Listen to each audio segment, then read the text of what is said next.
This is a 3 or 4 minute video which is going to explain the luxury market in Brickell and what's actually going on in the urban core. Whether you're talking about Brickell or downtown or Edgewater, what is going on the mainland in the city environment. So this is what you need to know, and this is very important. Brickell has ultimately become my phone. This is how genuine this video is. It's real. You can see it's real.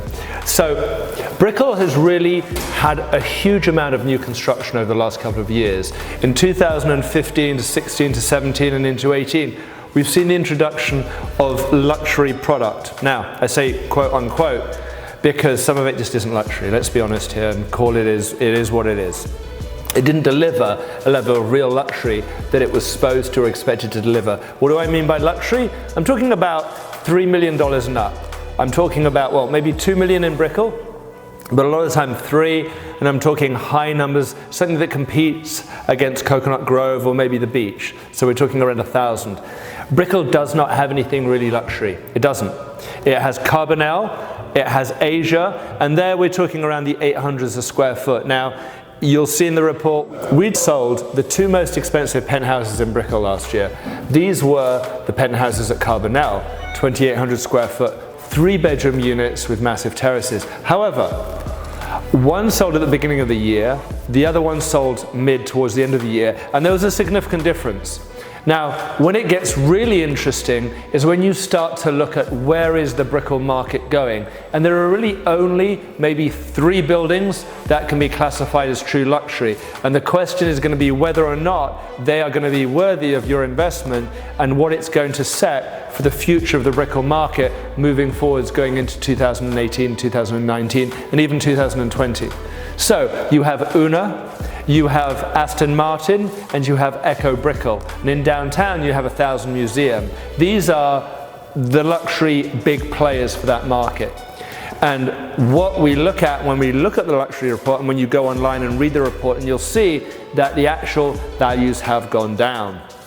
Now, on top of that, you're dealing with more inventory than ever. This is not the kind of little bit of extra inventory that you might see going from 12 months to 15 months. We're talking about 40, 50, 60 months of inventory. This is a lot of product. And when you have so few sales, this becomes a legitimate problem.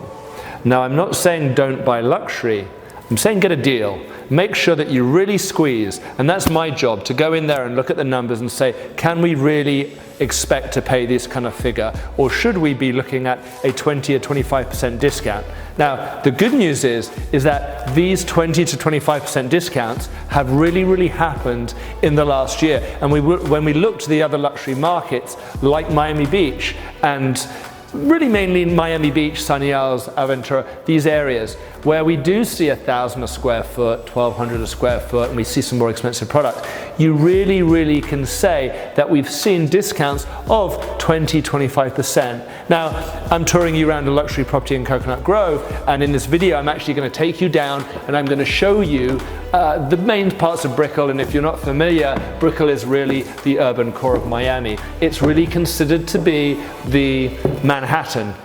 It's the second biggest financial district in the US, next to Wall Street, next to Manhattan, and it's growing in popularity. I mean, there's more shops and restaurants and things to do than ever before. And this is a very good indicator for the future, because where you want to live long term has a big driving factor of where that market's going to go. It can have its ups and downs, but if it's a really great place to live, if it has a large number of services and amenities and shops and restaurants and things to do, then it'll support itself. It'll come good. So go through the report, and as I tour around, I'm going to drive through Brickell and we're going to talk a little bit. You're going to get that sense of where the market's moving. But really right now, the overwhelming message is be careful, people. Don't just buy anything out there, and don't drink the Kool-Aid. Don't go to these new buildings and go to the presentations and believe what they're saying. Trust the numbers. This is where the facts are. We take the numbers and we take the human psychology of what the clients tell us every day, what they're really messaging to us, of what they believe in and what they don't believe in. And that's going to actually make sure that you make the right decision moving forward. So thank you, and I look forward to speaking to you soon.